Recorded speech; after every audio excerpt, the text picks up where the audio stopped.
You're being stretched in 10 different directions, constantly trying to fulfill the schedule set by others. Your boss, your partner, your friends. There's no time left for the hobbies that you enjoy, for the side hustle that you always wanted to start. If you're watching this video, chances are time is currently bullying you and pushing you around. You need to take back control over your time because no one else will. I'm Anthony, and in the last year, I've been a full-time medical student on a 9-to-5 placement. But I've also been a part-time YouTuber, achieved a distinction in my exams, and have been balancing sports, social events, whilst going to the gym 5 to 6 times a week. I used to complain that I never had enough time, but I'm here to guarantee you that you have more time than you think. I'm going to break down my system into 4 phases, because having a plan is the first step, and this video is that first step.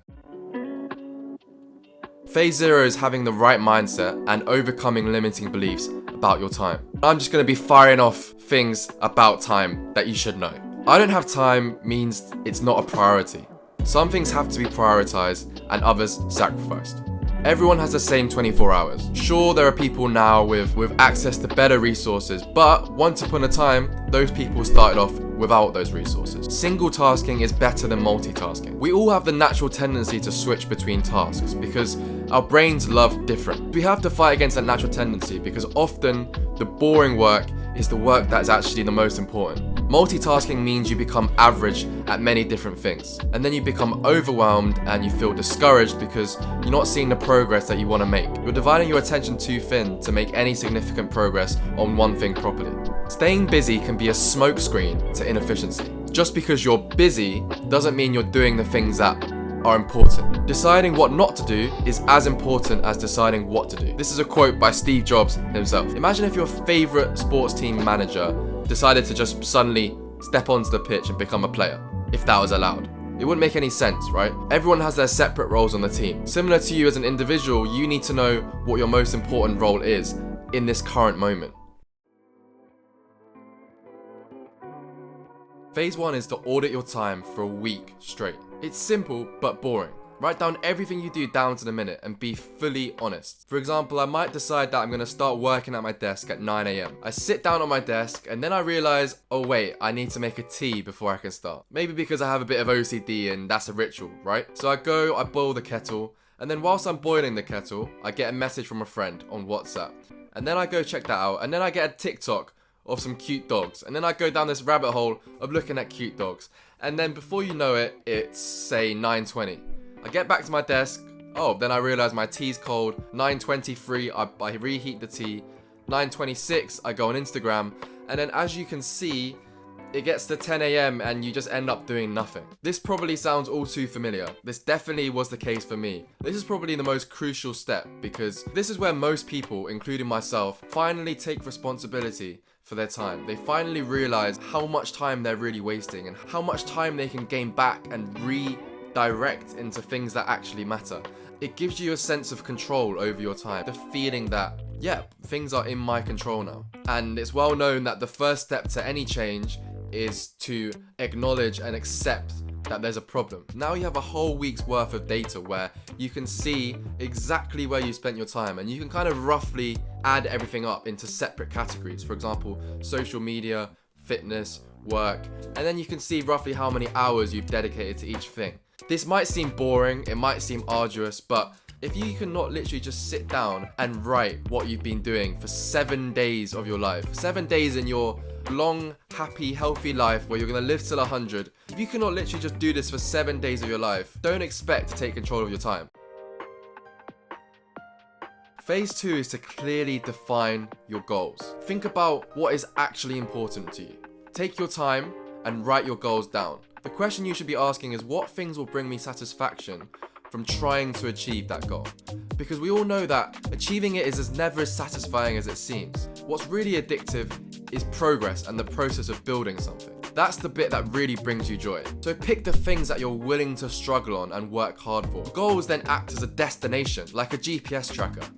If you don't have goals, then you're kind of walking around blindfolded into whatever life throws at you. You'll act on autopilot, do things that your friends tell you to do. Once you've clearly identified your goals, write down the 3 to 5 key steps, the key things that will move the needle. And it's important to limit this to 3 to 5 steps, because if you divide your energy between many different things, you end up being just mediocre at everything. How can you compete against a guy putting 100% effort into his work against someone who's spreading 10% of their energy over 10 different things?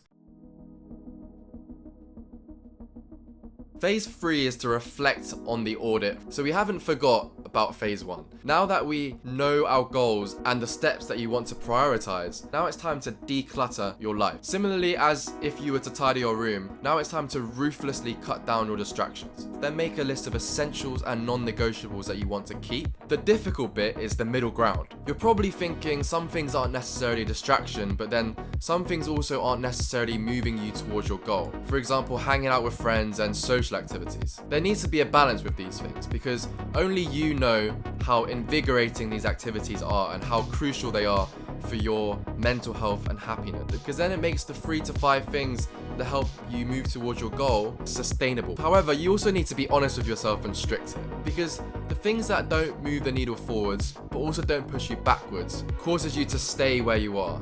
It causes stagnation, which is definitely not where you want to be. No one wants to be stagnant. For example, if you find that you're doing multiple leisure activities each week, such as going to the pub, going to the cinema, going out with friends multiple times a week, then maybe you need to be ruthless with yourself. If you do what 99% of other people do you really think you'll achieve the success that you want? Finally, phase 4 is learn to say no, subtract, and get to work. Now that we know what the distractions are and what we're going to remove, we actually need to physically say no to these things, because there's a difference between knowing what to do and actually doing it. There's a difference between learning something and implementing it into your life. Learning to say no is a skill. It's not easy. For me, it didn't come naturally saying no. I was always trying to be a people pleaser. And so I found it very hard to say no. It felt like rejecting someone. But everyone knows that it's not actually rejecting someone. It might feel that way, but it's not actually that. Saying no is a necessary cost to achieving the freedom that you want. The best way to say no is just to be polite and say no thanks. You don't need to lie. You don't need to pretend that you have an emergency or an important event, because firstly, people are actually very good at reading other people and they can smell BS. And also, it draws a line in the sand. It makes it clear that you just don't want to do the thing. You don't need to say anything else. It doesn't invite more questions. For example, if you say instead, "Oh, no thanks, I'm busy. I'll be down later this week," they can come back and say, "Oh, what are you busy with?" Or, "Oh, that's fine, I'll reschedule to when you're not busy." Now it's time to get to work on those few things that you decided that you want to put all your energy into. It might not be glamorous. Time and time again, it's the boring stuff that when you're consistent, disciplined, the effects compound over time and the impacts are so great. Know that the path will not always be clear, but actions precede clarity, so just put one foot in front of the other. When you drive a car, you focus on the road in front of you. You just need to be able to see around the corner. You don't need to see all the way from New York to LA. You just need to focus on what is in your control right now. With the information that you have at this moment in time, what's the best way you can use your time? And eventually, things will start to click together. Everyone loves a bonus, so here it is. Use your weekend to your advantage. Use your weekends to build your dream life instead of escaping the life you're currently living in. So many people have such a high emotional attachment to Friday after work because it's the time to let your hair down, relax. But so many people will end up just getting drunk on the weekend or just not really doing anything. And the next thing you know, it's Sunday night and the cycle repeats. The people who place such an emotional attachment to Friday nights also have a very negative attachment to Sunday nights, because obviously it's Monday morning the next day and they have to go back to work. This was really me throughout most of my first year of uni.